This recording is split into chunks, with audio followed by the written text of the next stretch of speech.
Título cuarto. Actos procedimentales. Capítulo primero. Formalidades. Artículo 44. Oralidad de las actuaciones procesales. Las audiencias se desarrollarán de forma oral, pudiendo auxiliarse las partes con documentos o con cualquier otro medio. En la práctica de las actuaciones procesales se utilizarán los medios técnicos disponibles que permitan darle mayor agilidad, exactitud y autenticidad a las mismas, sin perjuicio de conservar registro de lo acontecido. El órgano jurisdiccional propiciará que las partes se abstengan de leer documentos completos o apuntes de sus actuaciones que demuestren falta de argumentación y desconocimiento del asunto. Solo se podrán leer registros de la investigación para apoyo de memoria, así como para demostrar o superar contradicciones. La parte interesada en dar lectura a algún documento o registro, solicitará al juzgador que presida la audiencia, autorización para proceder a ello indicando específicamente el motivo de su solicitud conforme lo establece este artículo, sin que ello sea motivo de que se reemplace la argumentación oral. Artículo 45.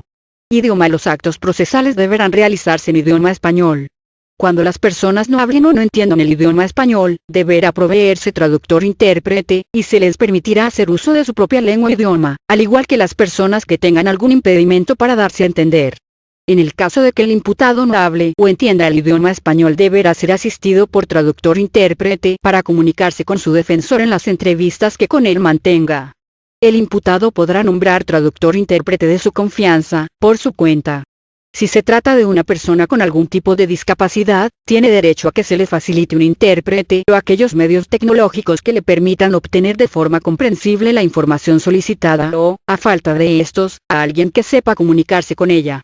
En los actos de comunicación, los órganos jurisdiccionales deberán tener certeza de que la persona con discapacidad ha sido informada de las decisiones judiciales que deba conocer y de que comprende su alcance.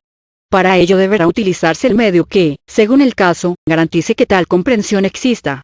Cuando a solicitud fundada de la persona con discapacidad, o a juicio de la autoridad competente, sea necesario adoptar otras medidas para salvaguardar su derecho a ser debidamente asistida, la persona con discapacidad podrá recibir asistencia en materia de estenografía proyectada, en los términos de la ley de la materia, por un intérprete de lengua de señas o a través de cualquier otro medio que permita un entendimiento cabal de todas y cada una de las actuaciones. Los medios de prueba cuyo contenido se encuentra en un idioma distinto al español deberán ser traducidos y, a fin de dar certeza jurídica sobre las manifestaciones del declarante, se dejará registro de su declaración en el idioma de origen. En el caso de los miembros de pueblos o comunidades indígenas, se les nombrará intérprete que tenga conocimiento de su lengua y cultura, aun cuando hablen el español, si así lo solicitan. El órgano jurisdiccional garantizará el acceso a traductores e intérpretes que coadyuvarán en el proceso según se requiera. Artículo 46. Declaraciones e interrogatorios con intérpretes y traductores. Las personas serán interrogadas en idioma español, mediante la asistencia de un traductor-intérprete. En ningún caso las partes o los testigos podrán ser intérpretes. Artículo 47. Lugar de audiencias. El órgano jurisdiccional celebrará las audiencias en la sala que corresponda, excepto si ello puede provocar una grave alteración del orden público, no garantiza la defensa de alguno de los intereses comprometidos en el procedimiento y obstaculiza seriamente su realización, en cuyo caso se celebrarán en el lugar que para tal efecto designe el órgano jurisdiccional y bajo las medidas de seguridad que éste determine, de conformidad con lo que establezca la legislación aplicable. Artículo 48. Tiempo. Los actos procesales podrán ser realizados en cualquier día y a cualquier hora, sin necesidad de previa habilitación. Se registrará el lugar, la hora y la fecha en que se cumplan. La omisión de estos datos no hará nulo el acto, salvo que no pueda determinarse, de acuerdo con los datos del registro u otros conexos, la fecha en que se realizó. Artículo 49. Protesta. Dentro de cualquier audiencia y antes de que toda persona mayor de 18 años de edad inicie su declaración, con excepción del imputado, se le informará de las sanciones penales que la ley establece a los que se conducen con falsedad, se nieguen a declarar o a otorgar la protesta de ley. Acto seguido se le tomará protesta de decir verdad. A quienes tengan entre 12 años de edad y menos de 18, se les informará que deben conducirse con verdad en sus manifestaciones ante el órgano jurisdiccional, lo que se hará en presencia de la persona que ejerza la patria potestad o tutela y asistencia legal pública o privada, y se les explicará que, de conducirse con falsedad, incurrirán en una conducta tipificada como delito en la ley penal y se harán acreedores a una medida de conformidad con las disposiciones aplicables. A las personas menores de 12 años de edad y a los imputados que deseen declarar, se les exhortará para que se conduzcan con verdad. Artículo 50. Acceso a las carpetas digitales. Las partes siempre tendrán acceso al contenido de las carpetas digitales consistente en los registros de las audiencias y complementarios.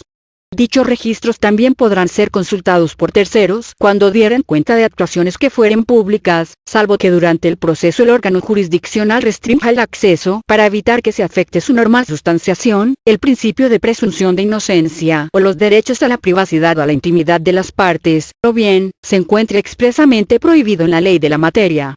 El órgano jurisdiccional autorizará la expedición de copias de los contenidos de las carpetas digitales o de la parte de ellos que le fueren solicitados por las partes. Artículo 51.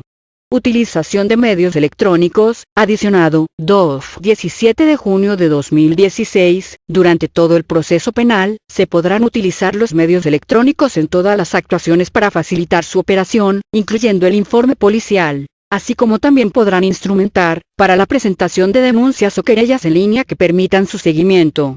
La videoconferencia en tiempo real u otras formas de comunicación que se produzcan con nuevas tecnologías podrán ser utilizadas para la recepción y transmisión de medios de prueba y la realización de actos procesales, siempre y cuando se garantice previamente la identidad de los sujetos que intervengan en dicho acto. Capítulo 2. Audiencias. Artículo 52.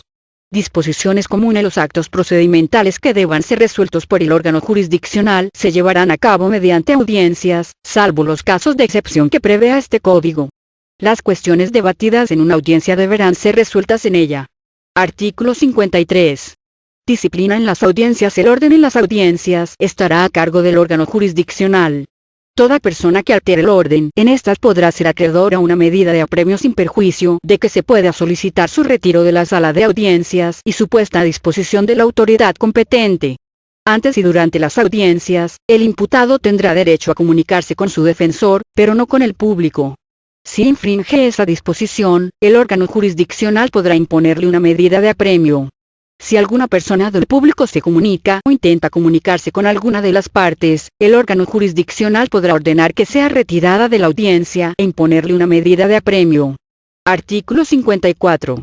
Identificación de declarantes. Previo a cualquier audiencia, se llevará a cabo la identificación de toda persona que vaya a declarar, para lo cual deberá proporcionar su nombre, apellidos, edad y domicilio. Dicho registro lo llevará a cabo el personal auxiliar de la sala, dejando constancia de la manifestación expresa de la voluntad del declarante de hacer públicos, o no, sus datos personales. Artículo 55. Restricciones de acceso a las audiencias. El órgano jurisdiccional podrá, por razones de orden o seguridad en el desarrollo de la audiencia, prohibir el ingreso a personas armadas, salvo que cumplan funciones de vigilancia o custodia, y personas que porten distintivos gremiales o partidarios, y personas que porten objetos peligrosos o prohibidos o que no observen las disposiciones que se establezcan, o cuarto, cualquier otra que el órgano jurisdiccional considere como inapropiada para el orden o seguridad en el desarrollo de la audiencia. El órgano jurisdiccional podrá limitar el ingreso del público a una cantidad determinada de personas, según la capacidad de la sala de audiencia, así como de conformidad con las disposiciones aplicables. Los periodistas, o los medios de comunicación acreditados, deberán informar de su presencia al órgano jurisdiccional con el objeto de ubicarlos en un lugar adecuado para tal fin y deberán abstenerse de grabar y transmitir por cualquier medio la audiencia. Artículo 56. Presencia del imputado en las audiencias. Las audiencias se realizarán con la presencia ininterrumpida de quien o quienes integren el órgano jurisdiccional y de las partes que intervienen en el proceso, salvo disposición en contrario. El imputado no podrá retirarse de la audiencia sin autorización del órgano jurisdiccional. El imputado asistirá a la audiencia libre en su persona y ocupará un asiento al lado de su defensor. Solo en casos excepcionales podrán disponerse medidas de seguridad que impliquen su confinamiento en un cubículo aislado en la sala de audiencia, cuando ello sea una medida indispensable para salvaguardar la integridad física de los intervinientes en la audiencia. Si el imputado se rehúsa a permanecer en la audiencia, será custodiado en una sala próxima, desde la que pueda seguir la audiencia, y representado para todos los efectos por su defensor. Cuando sea necesario para el desarrollo de la audiencia, se le hará comparecer para la realización de actos particulares en los cuales su presencia resulte imprescindible. Artículo 57. Ausencia de las partes. En el caso de que estuvieran asignados varios defensores o varios ministerios públicos, la presencia de cualquiera de ellos bastará para celebrar la audiencia respectiva. El defensor no podrá renunciar a su cargo conferido ni durante las audiencias ni una vez notificado de ellas. Si el defensor no comparece a la audiencia, o se ausenta de la misma sin causa justificada, se considerará abandonada la defensa y se procederá a su reemplazo con la mayor prontitud por el defensor público que le sea designado, salvo que el imputado designe de inmediato otro defensor. Si el Ministerio Público no comparece a la audiencia o se ausenta de la misma, se procederá a su reemplazo dentro de la misma audiencia. Para tal efecto se notificará por cualquier medio a su superior jerárquico para que lo designe de inmediato. El Ministerio Público sustituto o el nuevo defensor podrán solicitar al órgano jurisdiccional que aplace el inicio de la audiencia o suspenda la misma por un plazo que no podrá exceder de 10 días para la adecuada preparación de su intervención en el juicio. El órgano jurisdiccional resolverá considerando la complejidad del caso, las circunstancias de la ausencia de la defensa o del Ministerio Público y las posibilidades de aplazamiento. En el caso de que el defensor, asesor jurídico o el Ministerio Público se ausenten de la audiencia sin causa justificada, se les impondrá una multa de 10 a 50 días de salario mínimo vigente, sin perjuicio de las sanciones administrativas o penales que correspondan. Si la víctima o ofendido no concurren, o se retiran de la audiencia, la misma continuará sin su presencia, sin perjuicio de que pueda ser citado a comparecer en calidad del testigo. En caso de que la víctima o ofendido constituido como coadyuvante sea ausente, o se retire de la audiencia intermedia o de juicio, se le tendrá por desistido de sus pretensiones. Si el asesor jurídico de la víctima o ofendido abandona su asesoría, o está deficiente, el órgano jurisdiccional le informará a la víctima o ofendido su derecho a nombrar a otro asesor jurídico. Si la víctima o ofendido no quiere o no puede nombrar un asesor jurídico, el órgano jurisdiccional lo informará a la instancia correspondiente para efecto de que se designe a otro, y en caso de ausencia, y de manera excepcional, lo representará el Ministerio Público. El órgano jurisdiccional deberá imponer las medidas de apremio necesarias para garantizar que las partes comparezcan en juicio. Artículo 58. Deberes de los asistentes. Quienes asistan a la audiencia deberán permanecer en la misma respetuosamente, en silencio, y no podrán introducir instrumentos que permitan grabar imágenes de video, sonidos o gráficas. Tampoco podrán portar armas ni adoptar un comportamiento intimidatorio, provocativo, contrario al decoro, ni alterar o afectar el desarrollo de la audiencia. Artículo 59. De los medios de apremio para asegurar el orden en las audiencias o restablecerlo cuando hubiere sido alterado, así como para garantizar la observancia de sus decisiones en la audiencia, el órgano jurisdiccional podrá aplicar indistintamente cualquiera de los medios de apremio establecidos en este código. Artículo 60. Hechos delictivos surgidos en audiencias y durante la audiencia. Se advierte que existen elementos que hagan presumir la existencia de un hecho delictivo distinto del que constituye la materia del procedimiento. El órgano jurisdiccional lo hará del conocimiento del Ministerio Público competente y le remitirá el registro correspondiente. Artículo 61. Registro de las audiencias. Todas las audiencias previstas en este código serán registradas por cualquier medio tecnológico que tenga a su disposición el órgano jurisdiccional. La grabación o reproducción de imágenes o sonidos se considerará como parte de las actuaciones y registros y se conservarán en resguardo del Poder Judicial para efectos del conocimiento de otros órganos distintos que conozcan del mismo procedimiento y de las partes, garantizando siempre su conservación. Artículo 62. Asistencia del imputado a las audiencias. Si el imputado se encuentra privado de su libertad, el órgano jurisdiccional determinará las medidas especiales de seguridad o los mecanismos necesarios para garantizar el adecuado desarrollo de la audiencia, impedir la fuga o la realización de actos de violencia de parte del imputado en su contra. Si la persona está en libertad, asistirá a la audiencia al día y hora en que se determine. En caso de no presentarse, el órgano jurisdiccional podrá imponerle un medio de apremio y, en su caso, previa solicitud del Ministerio Público, ordenar su comparecencia. Cuando el imputado haya sido vinculado a proceso, se encuentre en libertad, deje de asistir a una audiencia, el Ministerio Público solicitará al órgano jurisdiccional la imposición de una medida cautelar o la modificación de la ya impuesta. Artículo 63. Notificación en audiencia. Las resoluciones del órgano jurisdiccional serán dictadas en forma oral, con expresión de sus fundamentos y motivaciones, quedando los intervinientes en ellas y quienes estaban obligados a asistir formalmente notificados de su emisión, lo que constará en el registro correspondiente en los términos previstos en este código. Artículo 64. Excepciones al principio de publicidad. El debate será público, pero el órgano jurisdiccional podrá resolver excepcionalmente, aun de oficio, que se desarrolle total o parcialmente a puerta cerrada, cuando y pueda afectar la integridad de alguna de las partes, o de alguna persona citada para participar en él. y la seguridad pública o la seguridad nacional puedan verse gravemente afectadas, y peligre un secreto oficial, particular, comercial o industrial, cuya revelación indebida sea punible. If el órgano jurisdiccional estime conveniente. B. Se afecte el interés superior del niño y de la niña en términos de lo establecido por los tratados y las leyes en la materia, o sexto, esté previsto en este código o en otra ley. La resolución que decrete alguna de estas excepciones será fundada y motivada constando en el registro de la audiencia. Artículo 65. Continuación de audiencia pública. Una vez desaparecida la causa de excepción prevista en el artículo anterior, se permitirá ingresar nuevamente al público y, el juzgador que presida la audiencia de juicio, informará brevemente sobre el resultado esencial de los actos desarrollados a puerta cerrada. Artículo 66.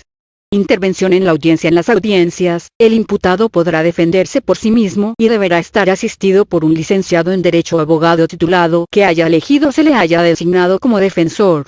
El Ministerio Público, el imputado o su defensor, así como la víctima o ofendido y su asesor jurídico, podrán intervenir y replicar cuantas veces y en el orden que lo autorice el órgano jurisdiccional. El imputado o su defensor podrán hacer uso de la palabra en últimos lugar, por lo que el órgano jurisdiccional que preside la audiencia preguntará siempre al imputado o su defensor, antes de cerrar el debate o la audiencia misma, si quieren hacer uso de la palabra, concediéndosela en caso afirmativo. Capítulo 3. Resoluciones judiciales. Artículo 67.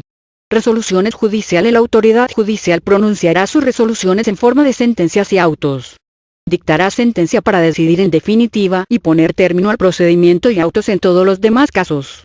Las resoluciones judiciales deberán mencionar a la autoridad que resuelve, el lugar y la fecha en que se dictaron y demás requisitos que este código prevea para cada caso. Los autos y resoluciones del órgano jurisdiccional serán emitidos oralmente y surtirán sus efectos a más tardar al día siguiente. Deberán constar por escrito, después de su emisión oral, los siguientes, y las que resuelven sobre providencias precautorias, y las órdenes de aprehensión y comparecencia, y la de control de la detención, if la de vinculación a proceso, b la de medidas cautelares, b la de apertura a juicio, b las que versen sobre sentencias definitivas de los procesos especiales y de juicio, v las de sobrecimiento, y noveno, las que autorizan técnicas de investigación con control judicial previo. En ningún caso, la resolución escrita deberá exceder el alcance de la emitida oralmente, surtirá sus efectos inmediatamente y deberá dictarse de forma inmediata su emisión en forma oral, sin exceder de 24 horas, salvo disposición que establezca otro plazo. Las resoluciones de los tribunales colegiados se tomarán por mayoría de votos. En el caso de que un juez o magistrado no esté de acuerdo con la decisión adoptada por la mayoría, deberá emitir su voto particular y podrá hacerlo en la propia audiencia, expresando sucintamente su opinión y deberá formular dentro de los 3 días siguientes la versión escrita de su voto para ser integrado al fallo mayoritario. Artículo 68. Congruencia y contenido de autos y sentencia. Los autos y las sentencias deberán ser congruentes con la petición o acusación formulada y contendrán de manera concisa los antecedentes, los puntos a resolver y que estén debidamente fundados y motivados. Deberán ser claros, concisos y evitarán formulismos innecesarios, privilegiando el esclarecimiento de los hechos. Artículo 69. Aclaración. En cualquier momento, el órgano jurisdiccional, de oficio o a petición de parte, podrá aclarar los términos oscuros, ambiguos o contradictorios en que estén emitidas las resoluciones judiciales, siempre que tales aclaraciones no impliquen una modificación o alteración del sentido de la resolución. En la misma audiencia, después de dictada la resolución y hasta dentro de los 3 días posteriores a la notificación, las partes podrán solicitar su aclaración, la cual, si procede, deberá efectuarse dentro de las 24 horas siguientes. La solicitud suspenderá el término para interponer los recursos que procedan. Artículo 70. Firma. Las resoluciones escritas serán firmadas por los jueces o magistrados. No invalidará la resolución el hecho de que el juzgador no la haya firmado oportunamente, siempre que la falta sea suplida y no exista ninguna duda sobre su participación en el acto que debió suscribir, sin perjuicio de la responsabilidad disciplinaria que haya lugar. Artículo 71. Copia auténtica. Se considera copia auténtica el documento o registro del original de las sentencias, o de otros actos procesales, que haya sido certificado por la autoridad autorizada para tal efecto. Cuando, por cualquier causa se destruya, se pierda o sea sustraído el original de las sentencias o de otros actos procesales, la copia auténtica tendrá el valor de aquellos. Para tal fin, el órgano jurisdiccional ordenará a quien tengas la copia entregarla, sin perjuicio del derecho de obtener otra en forma gratuita cuando así lo solicite. La reposición del original de la sentencia o de otros actos procesales también podrá efectuarse utilizando los archivos informáticos o electrónicos del juzgado. Cuando la sentencia conste en medios informáticos, electrónicos, magnéticos o producidos por nuevas tecnologías, la autenticación de la autorización del fallo por el órgano jurisdiccional se hará constar a través del medio de forma más adecuada, de acuerdo con el propio sistema utilizado. Artículo 72. Restitución y renovación. Si no existe copia de las sentencias o de otros actos procesales, el órgano jurisdiccional ordenará que se repongan, para lo cual recibirá de las partes los datos y medios de prueba que evidencien su preexistencia y su contenido. Cuando esto sea imposible, ordenará la renovación de los mismos, señalando el modo de realizarla. Capítulo 4. Comunicación entre autoridades. Artículo 73. Regla general de la comunicación entre autoridades. El órgano jurisdiccional o el Ministerio Público, de manera fundada y motivada, podrán solicitar el auxilio a otra autoridad para la práctica de un acto procedimental. Dicha solicitud podrá realizarse por cualquier medio que garantice su autenticidad. La autoridad requerida colaborará y tramitará sin demora los requerimientos que reciba. Artículo 74. Colaboración procesal. Los actos de colaboración entre el Ministerio Público o la Policía con autoridades federales o de alguna entidad federativa, se sujetarán a lo previsto en la Constitución, en el presente Código, así como a las disposiciones contenidas en otras normas y convenios de colaboración que se hayan emitido o suscrito de conformidad con esta. Artículo 75. Exhortos y requisitorias. Cuando tengan que practicarse actos procesales fuera del ámbito territorial del órgano jurisdiccional que conozca del asunto, éste solicitará su cumplimiento por medio de exhorto, si la autoridad requerida es de la misma jerarquía que la requirente, o por medio de requisitoria, si éste es inferior.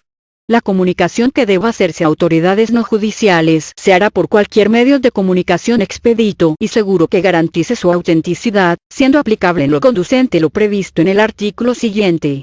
Artículo 76.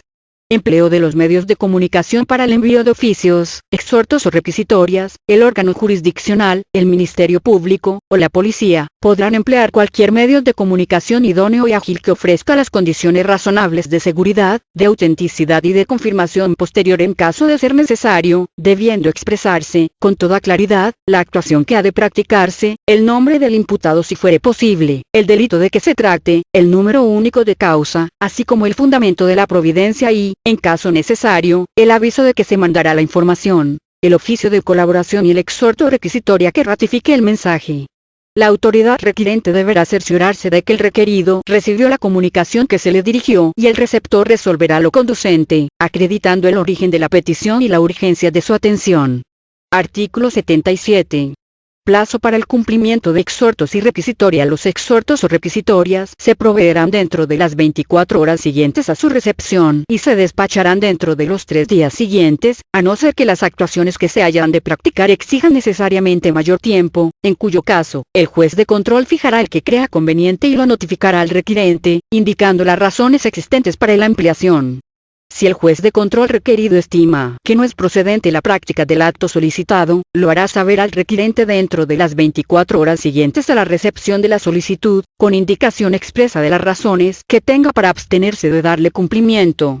Si el juez de control exhortado o requerido estimare que no debe cumplimentarse el acto solicitado, porque el asunto no resulta ser de su competencia o si tuviere dudas sobre su procedencia, podrá comunicarse con el órgano jurisdiccional exhortante o requirente, o irá al Ministerio Público y resolverá dentro de los 3 días siguientes, promoviendo, en su caso, la competencia respectiva. Cuando se cumpla una orden de aprehensión, el exhortado o requerido pondrá al detenido, sin dilación alguna, a disposición del órgano jurisdiccional que libró aquella.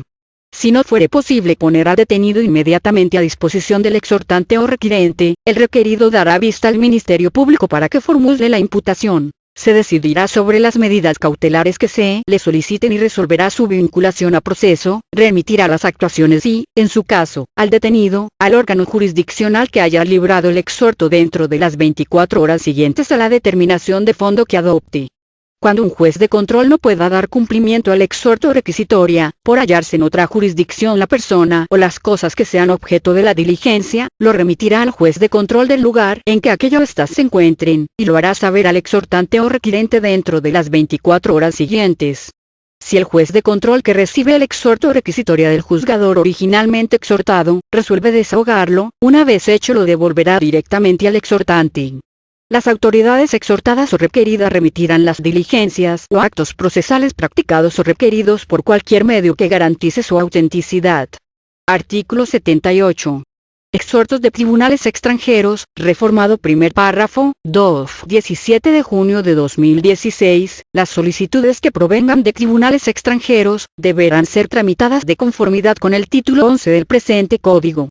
Toda solicitud que se reciba del extranjero en idioma distinto del español deberá acompañarse de su traducción. Artículo 79. Exhortos internacionales que requieran homologación. Los exhortos internacionales que se reciban solo requerirán homologación cuando implique ejecución coactiva sobre personas, bienes o derechos.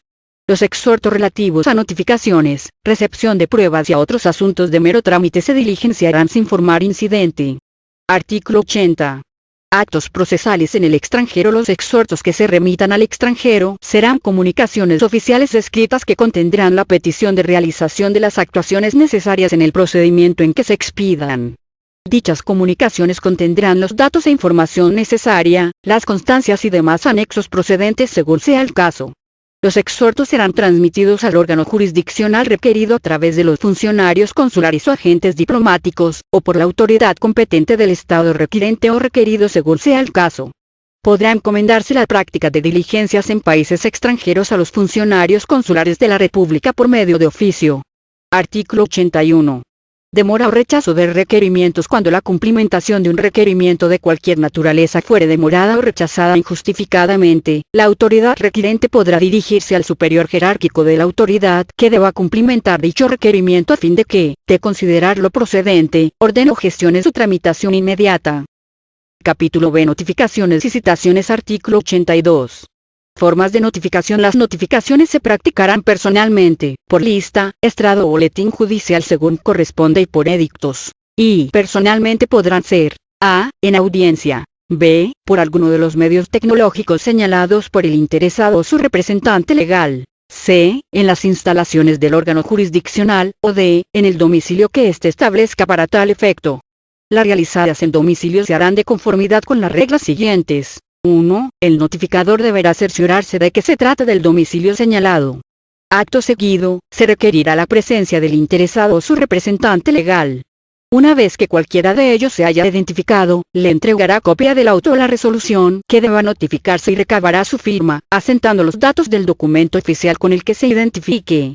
Asimismo, se deberán asentar en el acta de notificación los datos de identificación del servidor público que la practique. 2. De no encontrarse el interesado o su representante legal en la primera notificación, el notificador dejará citatorio con cualquier persona que se encuentre en el domicilio, para que el interesado espere una hora fija del día hábil siguiente. Si la persona quien haya de notificarse no atendiera el citatorio, la notificación se entenderá con cualquier persona que se encuentre en el domicilio en que se realice la diligencia y, de negarse ésta a recibirla en caso de encontrarse cerrado el domicilio, se realizará por instructivo que se fijará en un lugar visible del domicilio. Y 3. En todos los casos deberá levantarse acta circunstanciada de la diligencia que se practique. Y lista, estrado o boletín judicial según corresponda. Y tercero, por edictos, cuando se desconozca la identidad o domicilio del interesado, en cuyo caso se publicará por una sola ocasión en el medio de publicación oficial de la Federación o de las entidades federativas y en un periódico de circulación nacional, los cuales deberán contener un resumen de la resolución que deba notificarse. Las notificaciones previstas en la fracción I de este artículo surtirán efectos al día siguiente en que hubieran sido practicadas y las efectuadas en las fracciones segundo y surtirán efectos el día siguiente de su publicación. Artículo 83. Medios de notificación. Los actos que requieran una intervención de las partes se podrán notificar mediante fax y correo electrónico, debiendo imprimirse copia de envío y recibido, y agregarse al registro, o bien se guardará en el sistema electrónico existente para tal efecto. Asimismo, podrá notificarse a las partes por teléfono o cualquier otro medio, de conformidad con las disposiciones previstas en las leyes orgánicas o, en su caso, los acuerdos emitidos por los órganos competentes, debiendo dejarse constancia de ello.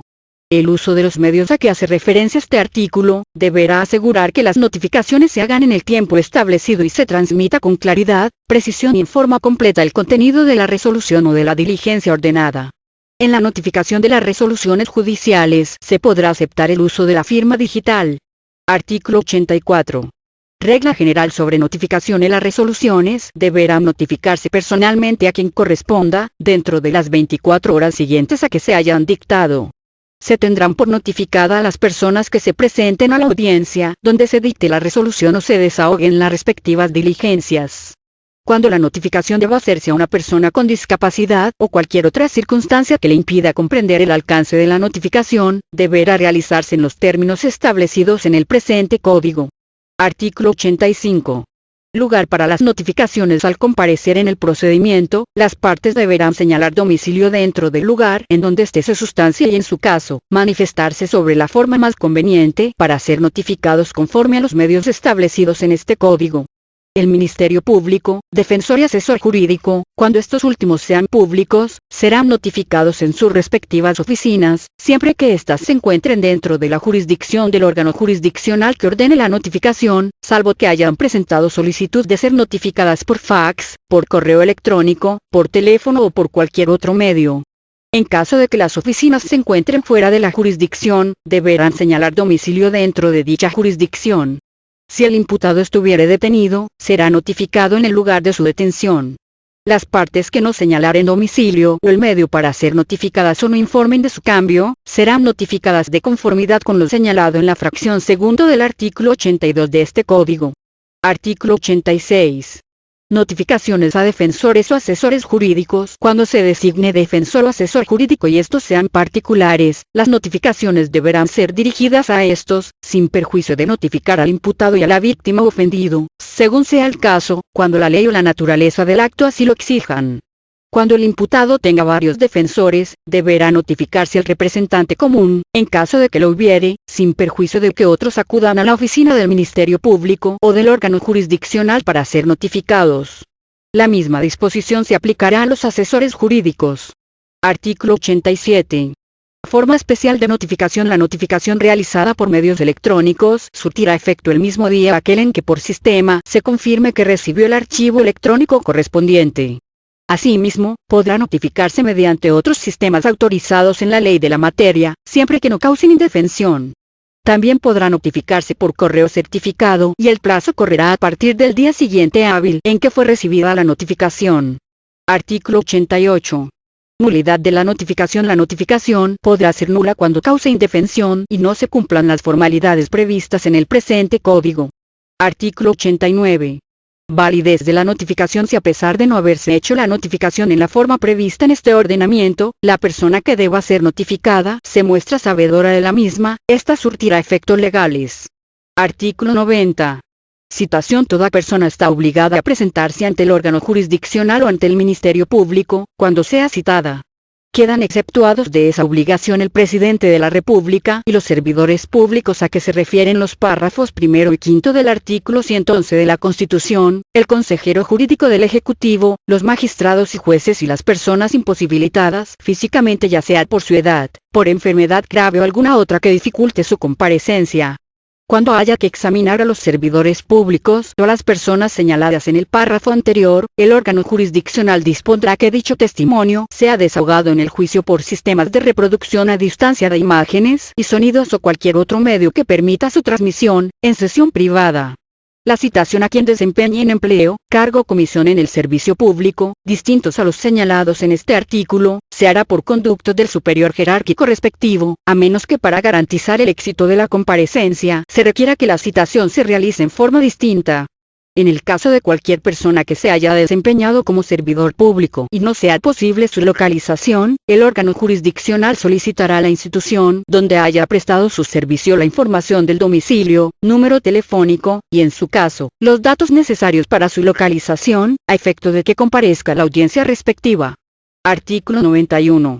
Forma de realizar las citaciones: cuando sea necesaria la presencia de una persona para la realización de un acto procesal, la autoridad que conoce del asunto deberá ordenar su citación mediante oficio, correo certificado o telegrama con aviso de entrega en el domicilio proporcionado, cuando menos con 48 horas de anticipación a la celebración del acto. También podrá citarse por teléfono al testigo o perito que haya manifestado expresamente su voluntad para que se le cite por este medio, siempre que haya proporcionado su número, sin perjuicio de que si no es posible realizar tal citación, se pueda realizar por alguno de los otros medios señalados en este capítulo. En caso de que las partes ofrezcan como prueba un testigo o perito, deberán presentarlo el día y hora señalados, salvo que soliciten al órgano jurisdiccional que por su conducto sea citado en virtud de que se encuentran imposibilitados para su comparecencia, debido a la naturaleza de las circunstancias. En caso de que las partes, estando obligadas a presentar a sus testigos o peritos, no cumplan con dicha comparecencia, se les tendrá por desistidos de la prueba, a menos que justifiquen la imposibilidad que se tuvo para presentarlos, dentro de las 24 horas siguientes a la fecha fijada para la comparecencia de sus testigos o peritos. La citación deberá contener, y la autoridad y el domicilio ante la que deberá presentarse, y el día y hora en que debe comparecer, y el objeto de la misma, el procedimiento del que se deriva, b. la firma de la autoridad que la ordena, y sexto, el apercibimiento de la imposición de un medio de premio en caso de incumplimiento. Artículo 92. Citación al imputado siempre que sea requerida la presencia del imputado para realizar un acto procesal por el órgano jurisdiccional, según corresponda, lo citará junto con su defensor a comparecer. La citación deberá contener, además de los requisitos señalados en el artículo anterior, el domicilio, el número telefónico y en su caso, los datos necesarios para comunicarse con la autoridad que ordene la citación. Artículo 93. Comunicación de actuaciones del Ministerio Público. Cuando en el curso de una investigación el Ministerio Público deba comunicar alguna actuación a una persona, podrá hacerlo por cualquier medio que garantice la recepción del mensaje. Serán aplicables, en lo que corresponda, las disposiciones de este Código. Capítulo 6. Plazos. Artículo 94. Reglas generales. Los actos procedimentales serán cumplidos en los plazos establecidos, en los términos que este Código autorice. Los plazos sujetos al arbitrio judicial serán determinados conforme a la naturaleza del procedimiento y a la importancia de la actividad que se deba de desarrollar, teniendo en cuenta los derechos de las partes. No se computarán los días sábados, los domingos ni los días que sean determinados inhábiles por los ordenamientos legales aplicables, salvo que se trate de los actos relativos a providencias precautorias, puesta del imputado a disposición del órgano jurisdiccional, resolver la legalidad de la detención, formulación de la imputación, resolver sobre la procedencia de las medidas cautelares en su caso y decidir sobre la procedencia de su vinculación a proceso. Para tal efecto todos los días se computarán como hábiles. Con la salvedad de la excepción prevista en el párrafo anterior, los demás plazos que venzan en día inhábil, se tendrán por prorrogados hasta el día hábil siguiente. Los plazos establecidos en horas correrán de momento a momento y los establecidos en días a partir del día en que surte efectos la notificación. Artículo 95. Renuncia o abreviación. Las partes en cuyo favor se haya establecido un plazo podrán renunciar a él o consentir su abreviación mediante manifestación expresa. En caso de que el plazo sea común para las partes, para proceder en los mismos términos, todos los interesados deberán expresar su voluntad en el mismo sentido. Cuando sea el Ministerio Público el que renuncie a un plazo o consienta en su abreviación, deberá oírse a la víctima o ofendido para que manifieste lo que a su interés convenga. Artículo 96.